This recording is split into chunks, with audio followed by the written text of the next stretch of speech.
తెలంగాణలో BC cost census చేయడం అనేదే మా కమిట్మెంట్ ఫుల్ఫిల్ చేసినట్టు. రాహుల్ గాంధీ గారి ఆశయం మేరకు ఈ దేశంలో బీజేపీ ప్రభుత్వాలు చాలా చోట్ల ఉన్నాయి, వారు ఎక్కడ చేయట్లేదు. ఇప్పుడు చేయకుండా బీసీల గురించి మాట్లాడుతూ ఉన్నారు. మా కమిట్మెంట్ ఉంది కాబట్టి ఇక్కడ రేవంత్ రెడ్డి గారి ప్రభుత్వము కాస్ట్ సెన్సస్ చేసాము. చేయడమే కాకుండా మేము ఎన్నికల ముందు ఇచ్చిన కమిట్మెంట్ 42% చట్టబద్ధ ఇవ్వబోతా ఉన్నాం. It's not a small thing, ఆషామాషి కాదు. మేము ఇప్పుడు బీజేపీ గారిని బీఆర్ఎస్ వాళ్ళని అడుగుతున్నాం, మాకు చిత్తశుద్ధి మేము చేస్తూ ఉన్నాము, మీరు 10 ఏళ్ళు బీఆర్ఎస్ చేయలేదు, ఇలా బీజేపీకి అవకాశం ఉంది, కేంద్రంలో అధికారంలో ఉంది, మేము కాస్ట్ సెన్సస్ చేస్తాము. పెద్దలు చెప్పినట్టుగా అది 9th షెడ్యూల్లో చేర్చి ఈ రిజర్వేషన్ సుప్రీంకోర్టు సీలింగ్ని అధిగమించి మీరు మీ చిత్తశుద్ధి చాటుకోవాలి. ఇవాళ బండి సంజయ్ గారికి నేను వీతో పక్కుతాను, ఓబీసీ బిడ్డగా మీరు కేంద్రంలో మంత్రిగా ఉన్నారు. మేము రేపు చట్టసభలో బిల్లు పెట్టి చట్టసభలో చట్టబద్ధ తీస్తే దాన్ని 9th షెడ్యూల్లో చేర్చి మీరు ప్రధానమంత్రితో మాట్లాడి అధిగమించే విధంగా మీరు ప్రయత్నం చేయాలి. అప్పుడు మీకు బీసీల పట్ల చిత్తశుద్ధిని ప్రజలు నమ్ముతారు. Thank you.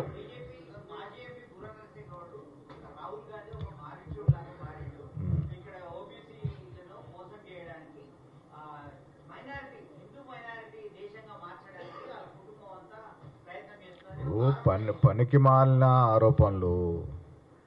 బూర నరసయ్య గౌడ్ గారు టీఆర్ఎస్లో ఎంపీగా ఉన్నాడు, బీసీల గురించి ఏమి ఎలగబెట్టినారు అప్పుడు? ఇలా బీజేపీలో ఉన్నాడు. అరే బూర నరసయ్య గౌడ్ మీరు నిజమైన బీసీ బిడ్డ అవుతే రేపు మేము 42% చట్టబద్ధ తీసుకొస్తాం అసెంబ్లీలో. మీరు మోడీ గారితో మాట్లాడి మీ ఎంపీలని మోడీ గారి మీద తీసుకెళ్లి మాట్లాడి ఈ 42%కి కేంద్రంలో 9th షెడ్యూల్ చేపించండి. అప్పుడు మీరు చిత్తశుద్ధి చాటుకున్నట్టు అవుతుంది. రేపు సీఎం కూడా ఏదో ఒక రోజున ఈ రాష్ట్రంలో బీసీ అవుతాడు, అది కాంగ్రెస్ వల్లే అవుతాడు, ఏ పట్ల అవకాశం లేదు. ఇవాళ రేవంత్ రెడ్డి గారు చక్కటి కార్యక్రమాలు చేస్తూ ఉన్నారు. భవిష్యత్తులో ఎప్పుడైనా బీసీ ఈ రాష్ట్రానికి ముఖ్యమంత్రి అవుతారంటే అది కాంగ్రెస్ పార్టీలో అవుతారు.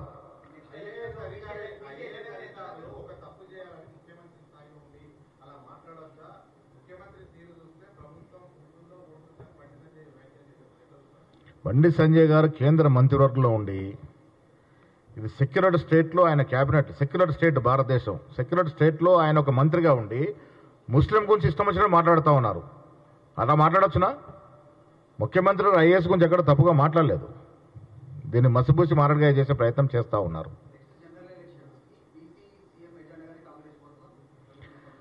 బీసీలని రాజ్యాధికారం ఇవ్వాలని రాహుల్ గాంధీ గారు తీసుకున్నట్టు నిర్ణయము ఏదో ఒక రోజున తెలంగాణ రాష్ట్రానికి బీసీ ముఖ్యమంత్రి అవుతాడు, అది కాంగ్రెస్ పార్టీలోనే అవుతాడు. వచ్చే ఎన్నికలన్నీ కూడా బీసీల చుట్టే తిరుగుతాయి.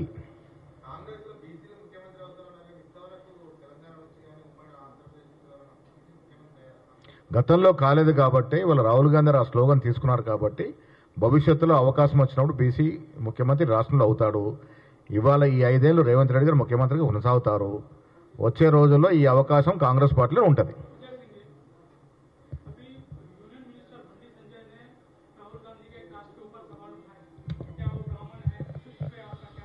मैं आपको एक बात बताना चाहूँगा कि राहुल गांधी जी, सोनिया जी, इंदिरा गांधी जी, जवाहरलाल नेहरू जी सब हिंदू थे।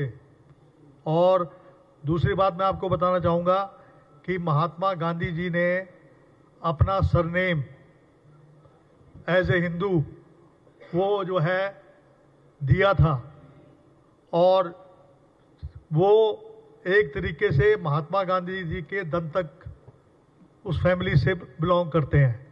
ये मैं आपको बता देता हूँ। हिंदू थे, हिंदू हैं और हिंदू रहेंगे। इसलिए मैंने आपसे कहा था कि 2 बेटी हैं, मुस्लिम में दे देंगे तो कुछ फर्क नहीं पड़ेगा अडवाणी जी। 1 बेटी मुरली मनोहर जोशी को दे देंगे, उनकी जात नहीं बदलेगी। हमारे राहुल गांधी जी, प्रियंका गांधी हिंदू हैं और हिंदू होने में हमें अपना फख्र है।